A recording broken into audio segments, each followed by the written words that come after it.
One of the people I worked with, she was a former architect. She said to me one day, she's like, why don't you start your own thing? She's like, you're really good at what you do. You're good at this business, and these are your earning years.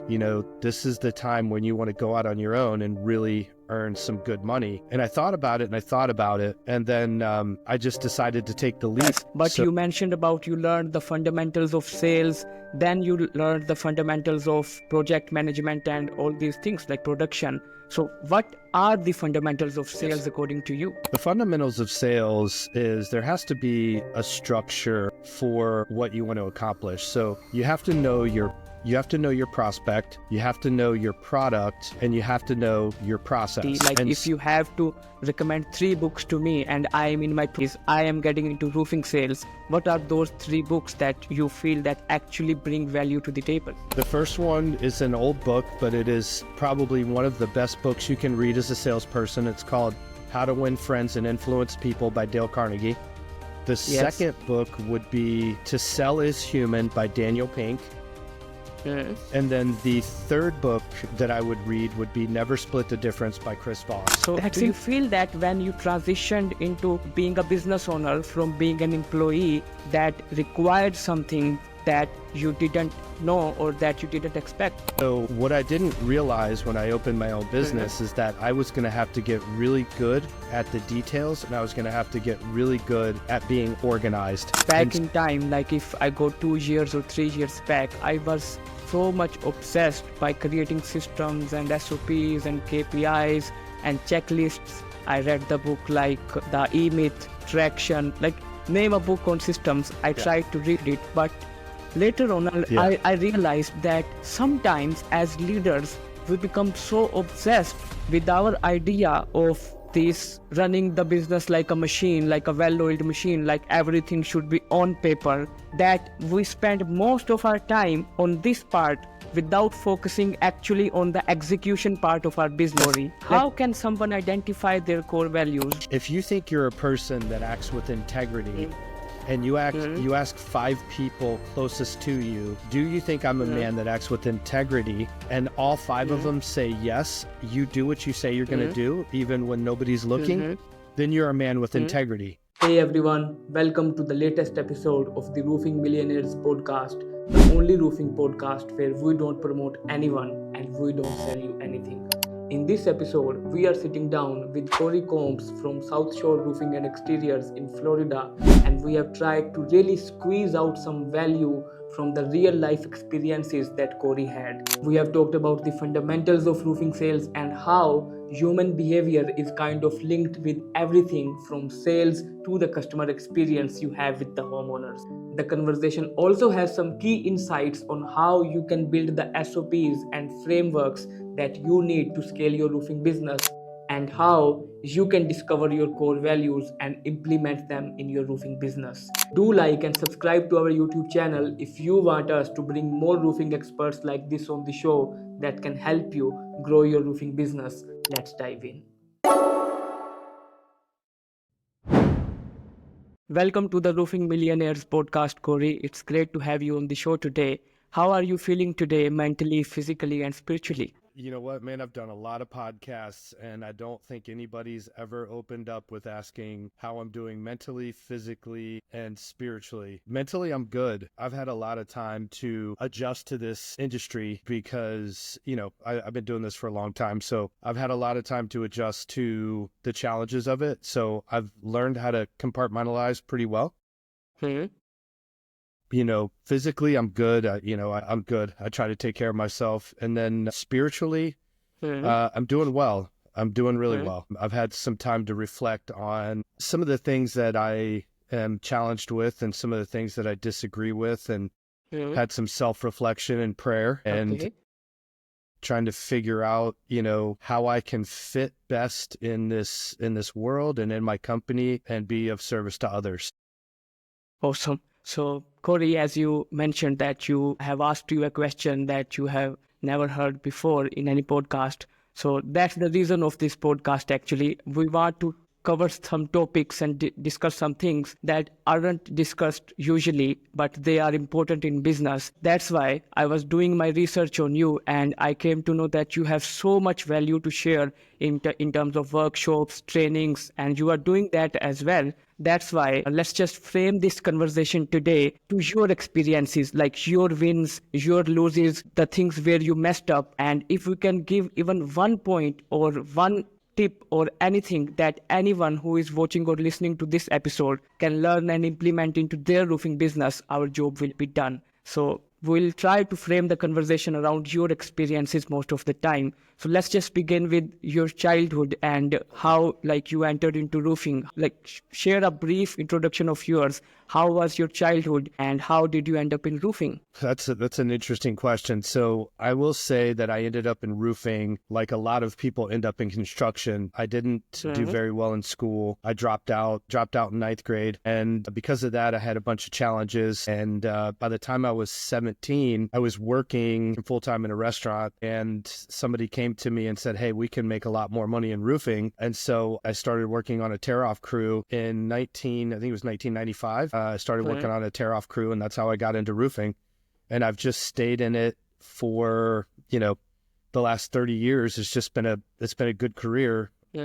I sobered up about 15 years ago. And since then, my career is just, it's just taken off. Awesome. So you just mentioned that you started working in a restaurant and then you ended up in roofing. I'm sure that you weren't a company owner since the beginning. So how was that transition? Like, when did you think that you are ready to have your own business? I was working for a large, they did everything. They did remodeling, they did roofing, they did siding. I was working for a large company. Well, back up a little bit. I've held pretty much every position in the construction arena. I was an installer. I've done siding. I've done interior stuff. I wore a tool belt up until about 2007. Which I was just working on the installer side of things. 2007, we had the economic crash here, and in Florida, there was just no construction going on whatsoever. So I ended up having to get a different job because I was basically unemployed. And so the job I ended up getting was, a friend of mine worked in sales and marketing, and they used to go in, and gyms that weren't, health clubs that weren't doing well or performing well, they would go in, they would do these marketing campaigns for these gyms. And then my job was to, once the, prospects came into the gym, I had to sell those gym memberships. And then I had to teach the staff of the gym how to sell those gym memberships. So I did that for a couple years until about 2010. About 2.5 years I did that. And I learned a lot. I learned a lot about sales. I learned a lot about marketing. I learned the fundamentals of sales, what objections were, how to handle them, how to structure your sales pitch and all of that stuff. So it was very, very valuable for me.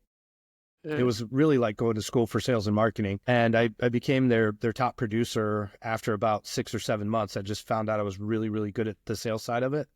So, and I ended up being their trainer. So I was the guy that would go around and I would train all the new hires and all the new salespeople for that company. When I got tired of traveling, though, it was just a lot. It was a lot of traveling. I mean, I was gone from home all the time. I had a girlfriend at the time who's now my wife.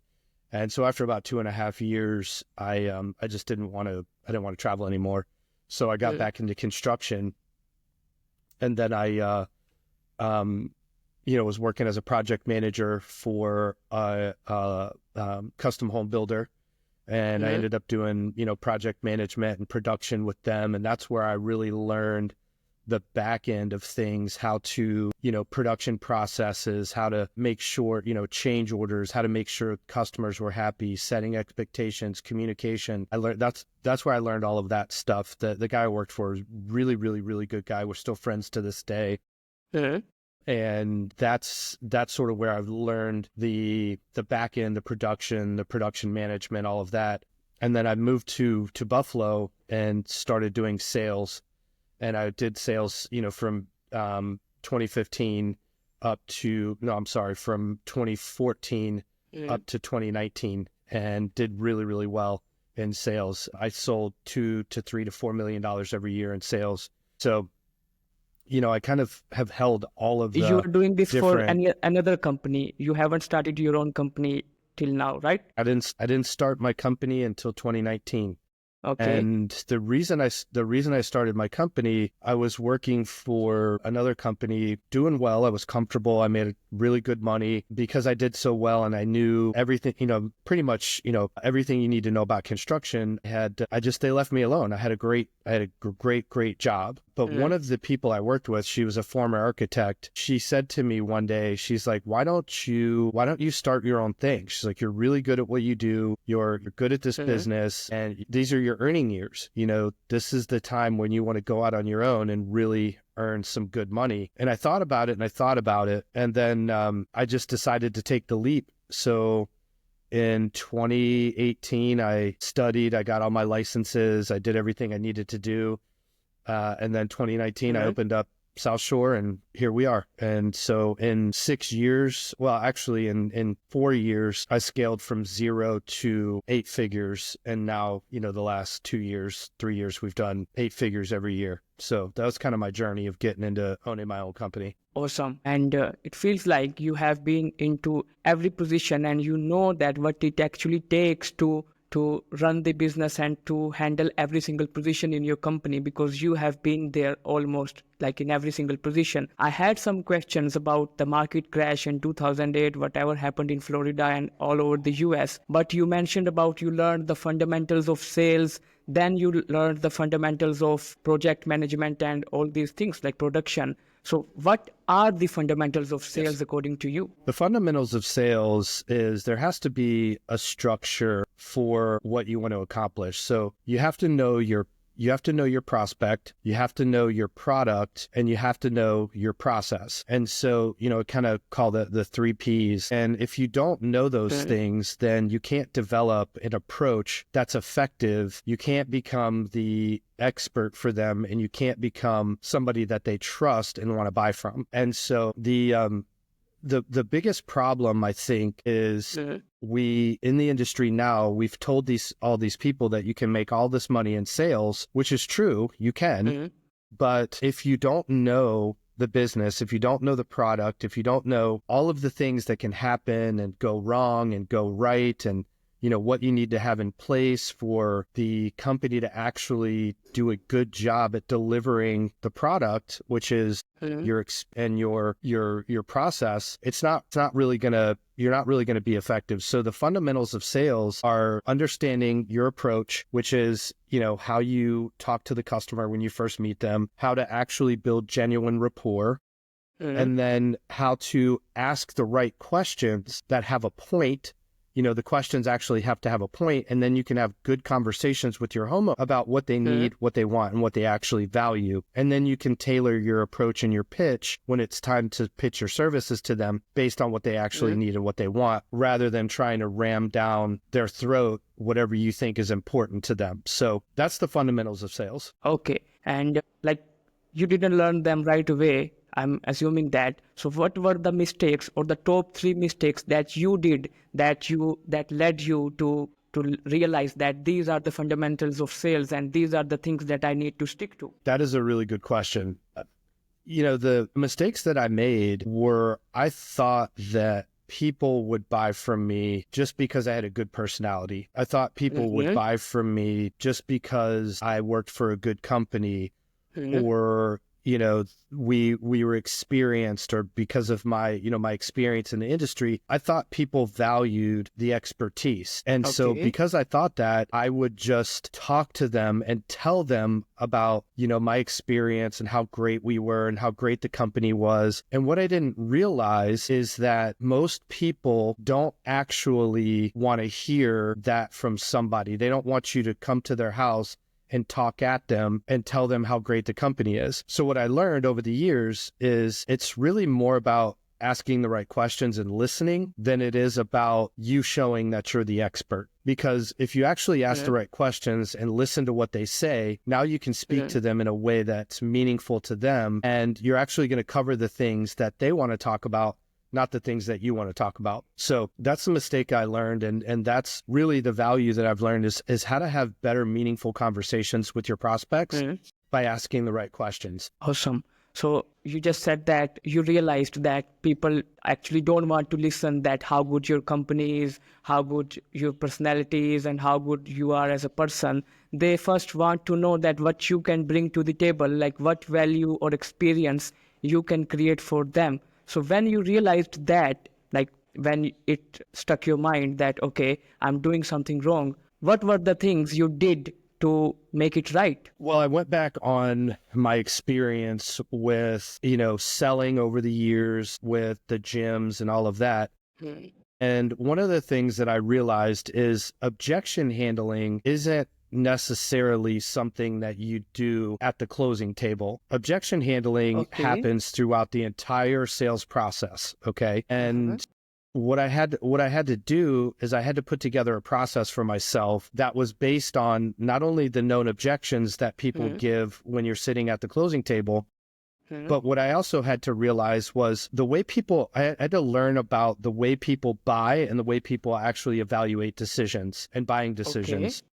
And one of the big things, one of the aha moments that I had was that people generally, they don't value your expertise anymore. It used to be where, as contractors, we had information and answers that the general public didn't have because the internet didn't really exist or the internet was new. Well, now the homeowners can there's a ton of information out there. So they're information rich. They can pull out and find all the information they need, period. So because of that, they're not looking at us as the experts anymore. Now, couple that with the fact that a lot of people in the industry don't act like experts anymore. And so we've just basically become, people that come out to the house and give estimates. That's it. That's our function. That's our job in the eyes of the homeowner. So I realized that, and I realized that I had to completely change my approach. And that's where I got into, starting to study and learn and read about how people actually evaluate making buying decisions. And there's a lot of people that I've read. I've read a lot of books by Jonathan Haidt. I've read a lot of books by Daniel Pink. I've read books by Chris Voss. And so all of those people have informed the way that I tailor my approach now and have changed my approach. And so once I started asking the right questions and getting the right information and having the right conversations, the close at the table when I present my price became natural. Okay. So you just said that you read a lot of books about sales and how to master all of this. So what are the books that actually helped you and changed your mentality? Like if you have to recommend 3 books to me and I am in my 20s, I am getting into roofing sales, what are those 3 books that you feel that actually bring value to the table? The first one is an old book, but it is probably one of the best books you can read as a salesperson. It's called How to Win Friends and Influence People by Dale Carnegie. Yeah. Amazing book. The second book would be To Sell is Human by Daniel Pink. And then the third book that I would read would be Never Split the Difference by Chris Voss. That's interesting because all these three books, they are about negotiation. Yeah. They are about human behavior. Yeah. They're about human behavior. They're not necessarily about sales. Right. Yes.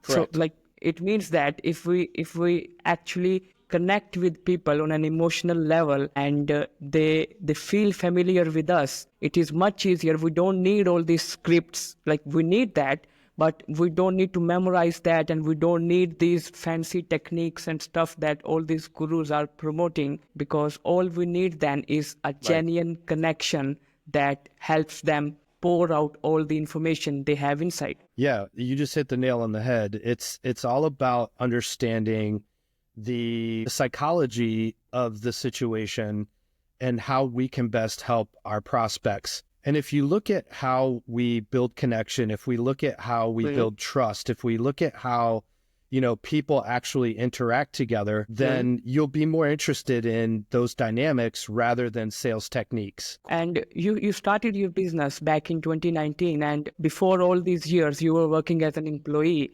Now, one question I have in my mind is that I haven't been an employee most of the time, or I have never been an employee. I just started my own business. But I have a question that oftentimes when you are an employee, you have that mentality, like you can be a best employee, but when it comes to owning your own business, that requires a mindset shift maybe. That's what I believe. I can be totally wrong. So do you feel that when you transitioned into being a business owner from being an employee, that required something that you didn't know or that you didn't expect? Yeah, I've never been the most organized, detail-oriented person.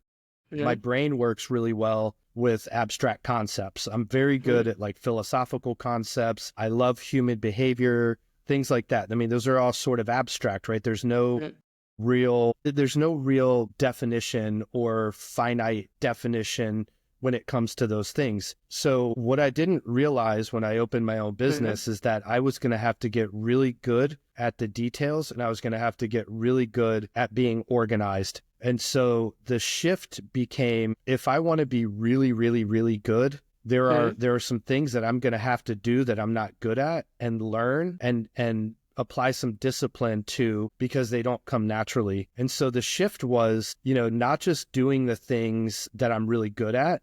It was, I really have to focus on the aspects of things that I'm not good at, figure out how to get good at them and learn how to manage those things, because if I don't, then I'm not going to be a successful business owner. And those things became more and more important. The bigger and the more busy and the larger the company became and the more revenue we did, it became more and more important to get really good at those finite details. Things like knowing my numbers at a granular level.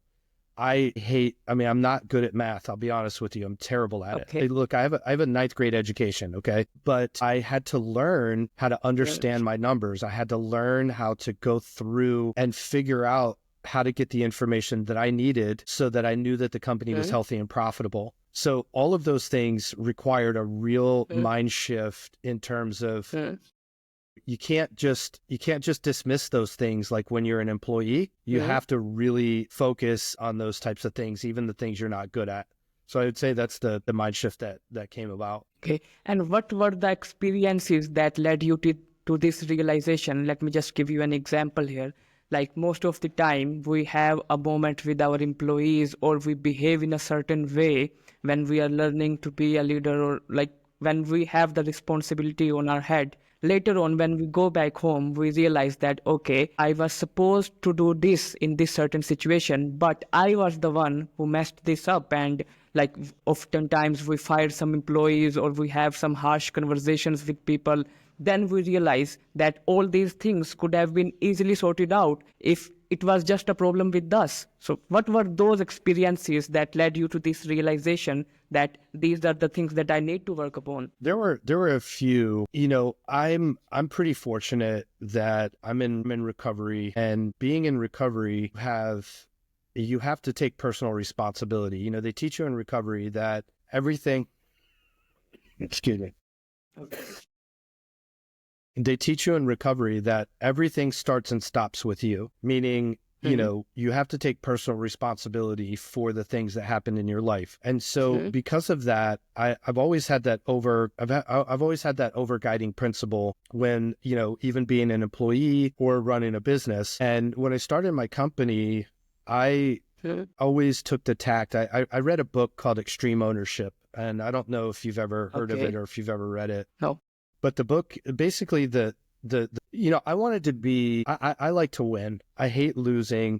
I hate feeling like I'm not good at something and I'm extremely hard on myself. And because of that, makes me do things like I want to read everything I can on a certain subject so I know how to do it.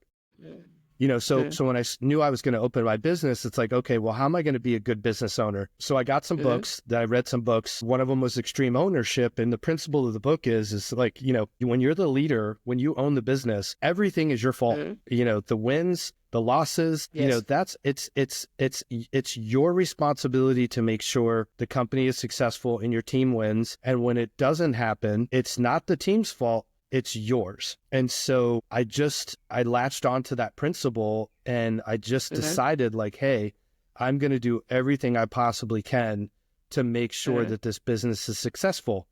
And so when I hired people and things didn't go right in that position, I wrote out all the roles and responsibilities to make sure they knew exactly what they were supposed to do. There was clarity on what I wanted and what I looked at as success. And so that's just how I kind of developed everything out, was making sure that I had everything. When there was a problem, I wrote out how to make sure or how to minimize having that problem again. So that was the first thing that happened. The second thing that happened is a couple years into business, I had some pretty talented people working for me, but we ended up having a lot of problems. It was not good. We had a lot of issues with installs. We had a lot of issues with production. We had a lot of issues. And so I kept trying to get those people in the company to do what I needed them to do. Realized was I wasn't being 100% clear on exactly how I wanted things to be done, what I expected success to look like, and how to hold these people accountable for what they do. And more importantly, how do I reward people for when they do well? And so that changed the way that I do business. And so I really got to work at really developing out all my SOPs for every single position, every single thing that happens, and how those things all tie together. And so that's where things really, really fundamentally changed, is once I had to dig in and do that work. That's when things really, really changed. Okay. I want to come back to these SOPs and scaling part later on. I have a question that let me just phrase that. Oftentimes, we have a definition of success in our mind as a leader, but the definition of success for the employees or the team that we have in our business is different from our definition. And we never ever ask them, what's your definition of success? And that creates a lag, because my definition of success can be different, and I can achieve that because I am the business owner and I have much more avenues or ways to accomplish that. But someone who is working for me, who is giving me his 9 to 5 or the 50% of his day or her day, they don't have that moment or chance to, like all these avenues or all these other streams to ensure their success. If you have grasped it, I'd like to elaborate that. I read a book, Your Next 5 Moves by Patrick Bet-David. And in that book, he mentioned that everyone needs a different kind of reward. For example, for some person that reward might be money, for some persons that reward might be appreciation or recognition, and for some persons that might be a vacation or something like that. So do you feel that we need to know the definition of success of someone before having them in our business? That's an interesting way to look at it. I'll go back to, I think one of the biggest issues, and I've seen this in my own career, I think one of the biggest issues of being an employee is the lack of clarity in what's expected of you and what your management or what the owner of the company would consider you doing a good job. And so, because of that, I've learned that when people are trained well, when their role is really well defined and their responsibilities are really well defined, and more importantly, when they know truly and totally what's expected of them, and they're set up for success to make sure that happens, and they have ownership that listens to them and constantly checks in with them, make sure that what we all established as standard, we call them KPIs or benchmarks or whatever for that department. If all of those are met, then I think everybody feels that the success of the department or the success of their individual role is definable and trackable. And so when you establish those things, I don't necessarily know that you need to ask them what their definition of success is. You ask them to participate in the success of their role in their department. And generally people will do that because, most of the time what you're going to find, and what I found over the years, is that the people that truly find different things, like different levels of success, or they're motivated by different things, they're generally going to operate as an entrepreneur. I think a lot of people, they want to be plugged into a system. They want to be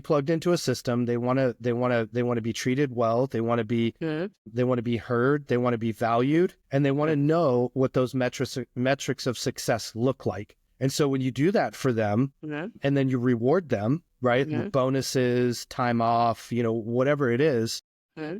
then I think you'll generally get people that are pretty happy and you'll have a good culture. And that's been my experience. Cool.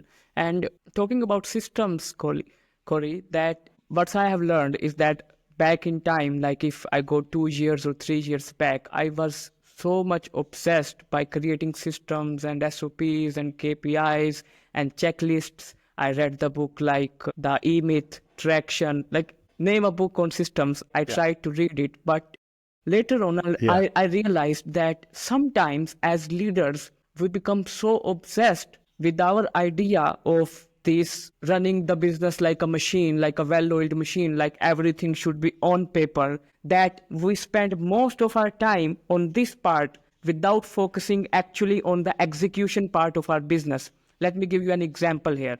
Like if in roofing, you create checklists for everything, like when an employee leaves your office, they have to do this checklist. When someone comes, they have to fill out this checklist. These are the documents for this process. These are the documents for this process. That is so much time they put into reading all of these things and into filling out these checklists and all of this stuff, that it actually kills your productivity, or actually it starts eating your productivity. And with time, all these checklists and all these things, they are just ignored because they consume too much time and productivity of the person who is doing that. But as a business owner, you were so inspired and so energetic about all these things that you pushed on these checklists, SOPs, KPIs, documents, trainings, videos, everything onto your team without realizing that you need actually a framework that enables your team to run on their own, and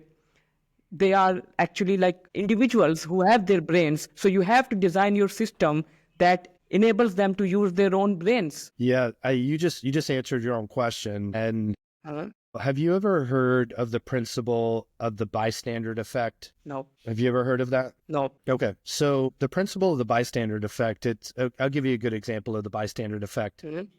And this is why I don't think email marketing works anymore. We get so many advertisements and so much junk mail and so many emails and so many, all of these, all of these things just in our email, that it creates the bystander effect where we no longer pay attention to a lot of the things in the email unless they're hyper relevant to us. And so, I'm not going to open up all of these different solicitations that are in my email because I've become so used to them that they no longer create the desired effect from the people sending them. And that's the same thing that happens when you create all these processes and these checklists and like all of these things that you're requiring your employees to do. First of all, you don't allow them to think. You don't allow them to solve issues. You don't allow them to like really own and be responsible for their role. You're basically trying to create an automaton that just does, just follows things linearly.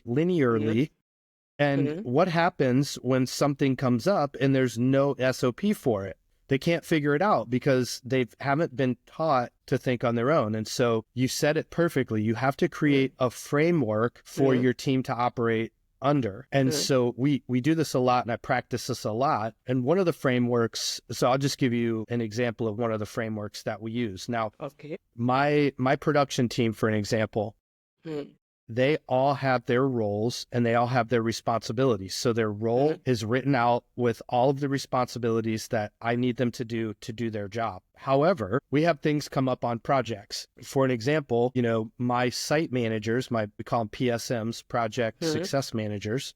My site managers have to deal with an upset customer. Well, the reason the customer is upset might not be the same reason every single time. So if I tried to teach them how to handle a specific situation in a specific way, then they're never going to be able to learn how to deal with an overall upset customer on their own. So instead of teaching them, hey, if the yard is messy and the customer's upset because they got a nail in their tire, right? Instead of teaching them how to deal with that particular situation, what I've done is I've taught them how to talk to the homeowner, ask the homeowner questions, and lead them down a path to a resolution using 3 questions. And when a customer's upset, We meet the customer on site and we ask them, the first question we ask them is, please help me understand what you're upset about in your own words. Like, help me understand the situation and why you're upset. And the reason we ask that question is because we want the homeowner to articulate to us in their own words fully why they're upset, so we can understand where they're coming from.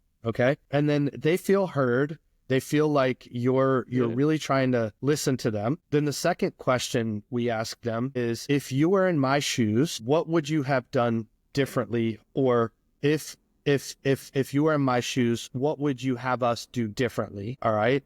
And then the third question we ask them is, what do you think a fair resolution to this problem is? So we've asked them to tell us what they're really upset about. They feel heard. They feel listened to. The second question allows them to be in our shoes. So we're in the situation together, right? So it's no longer us versus them. We're in this situation together because I'm asking them, hey, if you were in my shoes, what would you have done differently? Or what would you have had us do differently? And then the third question is we're trying to reach a mutually beneficial resolution to the issue. And it's a really good way for us to diffuse an upset homeowner and really to work together to find a resolution that we can all live with. And there's a lot of other psychological things that happen when you ask these questions and walk them down. And I'm not going to get into all that, but that's an example of a framework that we use instead of me trying to tell them how to handle each situation individually. Does that make sense? Yeah, that makes sense.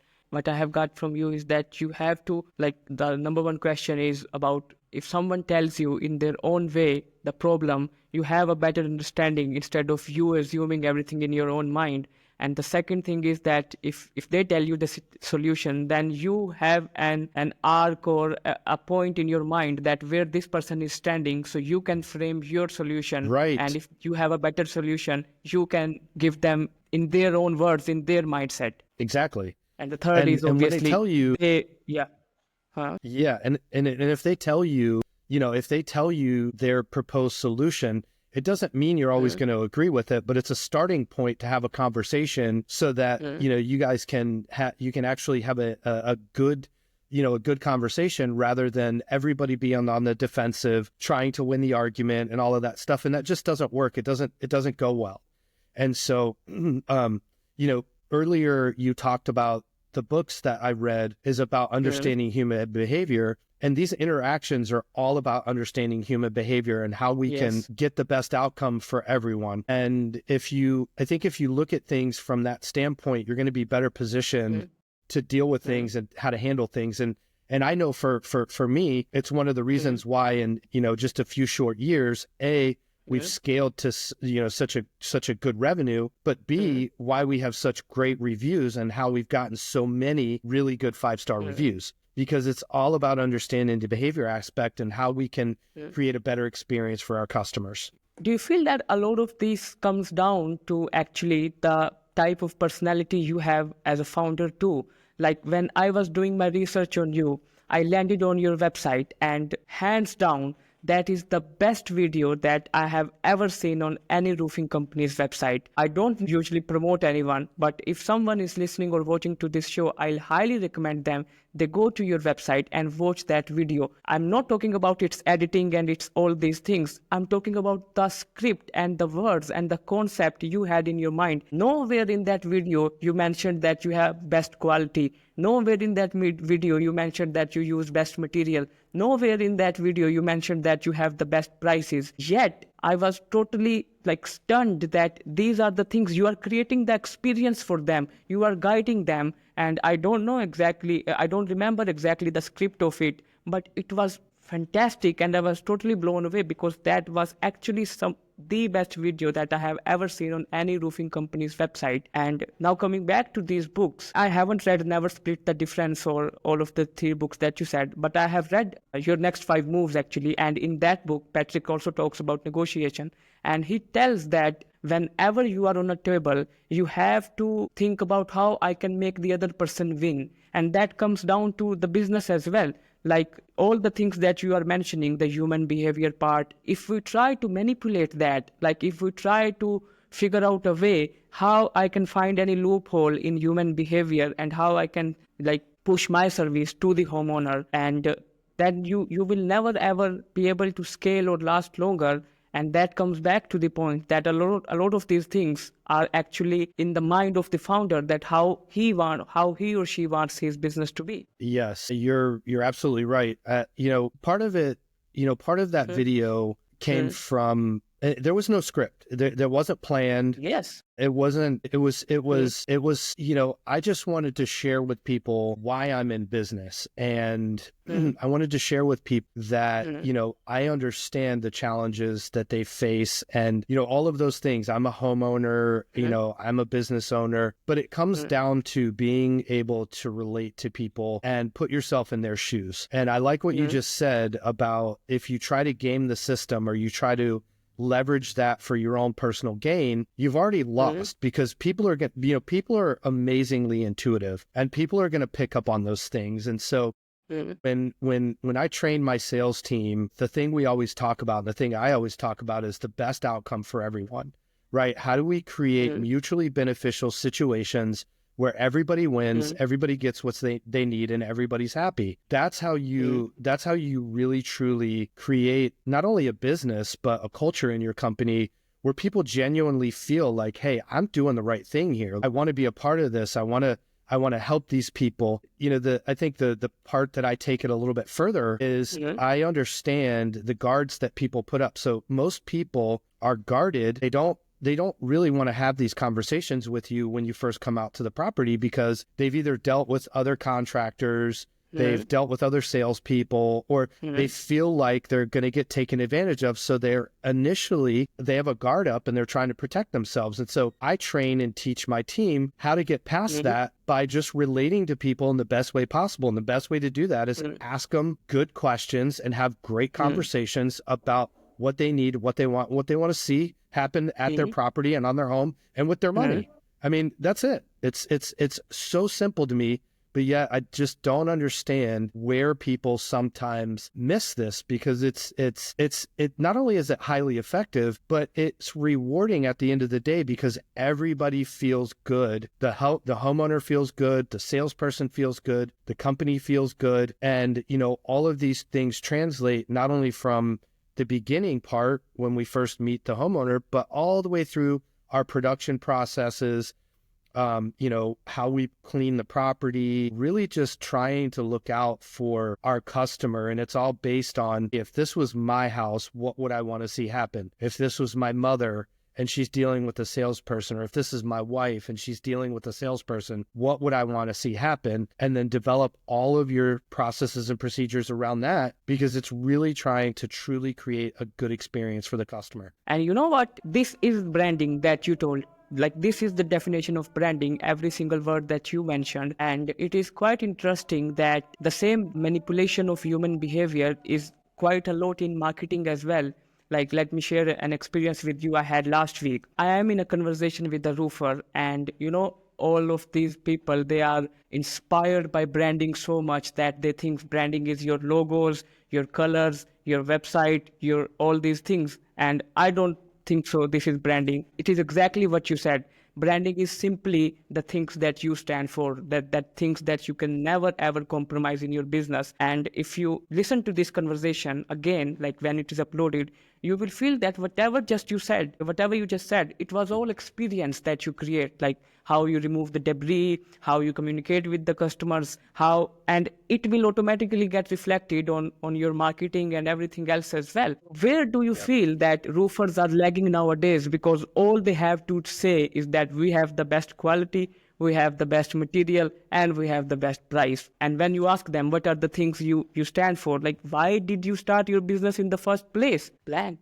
Yeah, I talk about this a lot, and when I go out and I talk to other contractors and I do these classes and all this stuff, I talk about this a lot. And one of the things is they don't truly understand their value, or their values, their mission, and their vision for the company. They've never sat down and figured that out. And the tagline for my company is contracting refined. And the vision that I had for my company was I really wanted to change the way, and I really want to change the way people view and the experience that they have with contractors. Because I've worked for a lot of really bad contractors. And I've worked for some really good contractors, and I wanted to have a company that truly refined people's experience on what they had with the contractor, especially in something like roofing, right? And so I was in a training, I think in one of the first years in my business, I went to a training with GAF, and the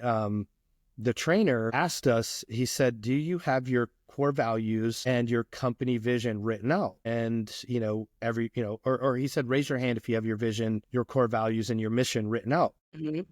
And, there were probably 30 or 40 people in the training, and like nobody raised their hand. And so he said, I really strongly encourage you to do that. And so I did. I sat down and I wrote these things out. And what became crystal clear to me is what my vision for the company is like, and it wasn't, I want to make the most money. I want to become rich. Like that wasn't the vision. The vision was, I want to change the way people buy contracting services and the experience they have with contractors. And because that was my vision, then I had to go through and I had to say, okay, so how does that translate into my mission? What's my mission look like? And then what are the company core values that have to happen in order for us to make this vision a reality? And it brought a lot of clarity to these things like what you just talked about that video, and what I really need to do and how I really need to present myself, and the things that we need to make sure of that people have a good experience with us. And now when I train people, I always tell them, look, you're not selling those products that you put on the roof. You're not. Your value isn't the starter that you use. It's not the shingle that you use. That's not your value. If that were your value, then every other roofing contractor that puts those same things on, you've just leveled the playing field with them. Your value is really your service and the experience that they have with your company. So your good service, your good customer service, and the experience that they'll have with your company. That's really your value, and that's really what you're selling. If you take a step back and you stop looking at things from the standpoint of the product that you put on the roof, and you start looking at things from the vantage point of like, hey, how do I provide the absolute best service to my customer? What does that look like so that they have a phenomenal experience with us? And then everything that you do is built around that principle. It'll change your company completely. Cool. Talking about core values, Corey, how can someone identify their core values? Like, let me share an experience with you that's what happened with me. I read a book, Principles by Ray Dalio, and after reading that book, I took a week off from my work and I sat down, and now I had to write my core values, because in that book, Ray asks you to write your core values and all these things. Now, how I did that was I went to the internet and I searched like what are the core values, or what are the 10 or 20 core values companies normally have: honesty, integrity, and all these things. Then I just copy and pasted them into my business. After exactly 1 year, I started feeling that this is not who I am and I need to change something. Like, I am behaving in a way with my team that is not aligning with these core values that I have just copied and pasted from the internet or from my mentor, let's just say. So then I came to this realization that I don't have to be good. I don't have to look good. Like, my core values are just the things, like I am 25 right now, what I have done, like the moments when I could do wrong or when I could do something that could have caused harm, but I didn't do that. All of these things that make me are my core values. So what's your advice for someone who is like, I don't think so these are the things that you talk about when you are reaching your first million. If you do that, that's good. But when you start scaling and when you start meeting with more people, these are the things that come handy then. What's your advice for any roofer who is trying to scale and who has to explore all of these things yet? I really like your example of going out on the internet or using ChatGPT or something like that, finding standard core values. The problem with doing that is you're not really in self-reflection. You're not really figuring out who you are, really what drives you as a human being. And if you don't do that, then you're really not truly looking at core values. You're looking at standard values or somebody else's values. And so, when my process has always been, and this is just how my brain works, I sit down and I write things out. Just like with my processes and procedures, I sat down and I wrote things out. When I'm struggling with a concept, or I'm trying to define something, or I'm trying to figure something out, I sit down and I just write things out. And I'm okay with knowing that it's not going to be good, right? I'm just putting things on paper. So, when I did my core values, I did not go to the internet. I did not go to Chat GPT. I didn't do any of that stuff. I sat down and I thought, okay, who am I, right? Like, who am I as a person? What's important to me? What are my values, right? And I started writing out some of these things, like, integrity. Well, what does that mean? What does integrity mean? Being careful. What does that mean? What is being good to others? What does that mean? Being of service. What does that mean? Like those things, like those are my core values. Being of service to others, right? That's a core value of mine. Well, what does that mean? And what does that mean in my business? Doing the right thing for the right reason, having integrity. What does that mean for my business? And so I just started writing these things out, and then I adapted those things to go into my business. And then after I did that, I sent those out to like 4 or 5 people that I really, really trust. Some of them are in business and some of them aren't. I said, hey, give me your thoughts on these. Do these align with who you think I am as a human being? And, the feedback I got was extremely valuable, because they were like, yes, I think this is absolutely who you are as a person. And I think these are honest core values for you. And I got some other feedback was like, well, what does this actually mean for you or to you, or how? So it was a really great exercise. There was no shortcut. So the advice I give to people is don't try to take the shortcut, because if you do, it's not going to be meaningful and you're not really going to be able to generate those core values. Anything that you do in your business that you try to shortcut, it's going to be, it's not going to go well, right? There's a reason why. So I always use the cooking analogy, right? There's a reason why things that were cooked all day, slowly simmered on the stove, with good ingredients, tastes so much better than something you throw in the microwave and cook for 2 minutes. That's the difference. Yes. And you are saying that the number one thing you have to do is you have to get into a self-reflection mode. And the number two thing is the second thing you have to do. Is once you figure that out, you have to share those core values with people who know you for a very long time, who know you, who you are as a person, so they can actually analyze that if they are correct or not, right? Yeah. I mean, we have this idea of who we are, and that's important, right? Us thinking or knowing who we are is very important. But we also have these thoughts and images of ourselves that don't necessarily line up with how other people view us. So when you understand because look, that's the important part, right? The important part is how we truly relate to others. And so if our ideas on who we are aren't really congruent with how others view us, we really need to take a look at that and see where we as human beings are failing and how we can become a better version of ourselves. So, who we think we truly are is who we actually become. And are we viewed like that by others? Because that, I think for me, is the test, right? If I think I'm a good guy and my wife doesn't think I'm a good guy, then there's asymmetry there that I need to deal with. Perfect. That's an amazing answer, by the way. And it helped me learn something as well. Like, oftentimes you are thinking that you are master of everything and you are doing good to everyone. You have killed your ego. You have mastered your mind, body, and soul. But in reality, it's just you inside of you. Actually, the scale that you have to measure yourself upon is the scale how people look at you. Yes, that's it. Okay. Yeah. And I'm not saying get your identity from, how others see you. What I'm saying is that if you think you're a person that acts with integrity and you ask 5 people closest to you, do you think I'm a man that acts with integrity? And all 5 of them say, yes, you do what you say you're going to do, even when nobody's looking, then you're a man with integrity. But if you think you're a man with integrity and you ask 5 people and 3 of them say, well, I'm not really sure.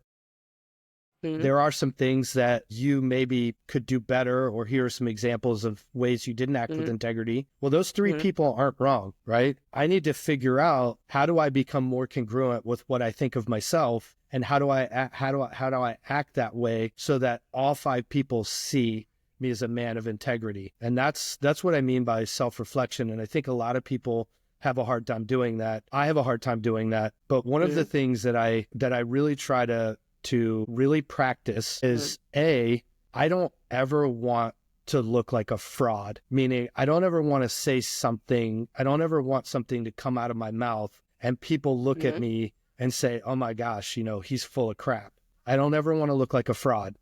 And then the second thing is that if I'm struggling with something, I'm always going to try to learn how to do it better. If I have a conflict with somebody else, I'm always going to look at my side of it and say, hey, how could I have done it better? If I have a problem in my business or I have a problem with an employee, I'm always going to try to look at it from the standpoint of how could I have done or how could I have approached that better? Because I will always want to learn and I always want to be the best version of who I am, and things change. So I constantly have to look at things and say, how can I do better? How can I learn? How can I grow? And I think if we do that as business owners, the money will follow.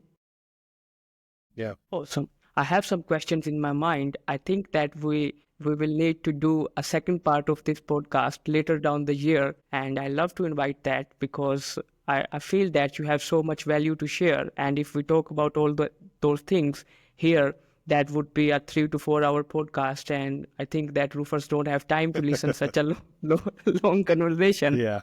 I'll definitely invite you again on the podcast at the end of the year. My last question to you is, Corey, that what is the thing that you think that was your biggest mistake and now you want everyone to just avoid that or never ever do that? I've made so many. It's really hard to point to the biggest mistake. Think if I had to point to the biggest mistake that I've made in business is looking, because I have so much experience in the industry and because I've been in the industry for so long, thinking that I know the right answer or the best thing without investigating it and letting my ego get ahead of me. And because I did that, I made a couple of really big mistakes that cost me a lot of money. And so I've had to change my mind on that and sit back and take that framework that we were just talking about is, is this the best solution? How can I go out there and look and learn and see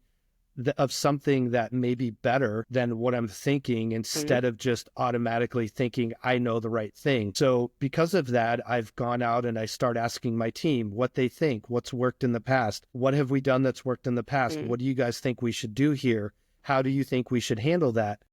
And instead of me just, coming up with the answer and dictating that, I allow my team and I trust my team for their input. And then we collectively come up with the best ideas in order to solve problems and approach things and handle things. Now, ultimately, I have to make the decision and I have to figure out what the best way to handle it is. But I would say that was probably my biggest mistake, was trying to answer everything, trying to do everything and thinking I knew everything, and instead of taking a different approach to that. So I would say that was probably my biggest mistake. Perfect. And you know what? A lot of what you just said isn't the thing that people see, like the physical part of things. It is actually the inner core of yours that you have to heal, like the ego, the spiritual, the soul of yours, and all these things. Because once you start working on your ego and once you start looking inside, you feel that I have lived 40 years, 50 years, and I have never ever seen myself like I'm seeing now. And there are so many things I just never looked.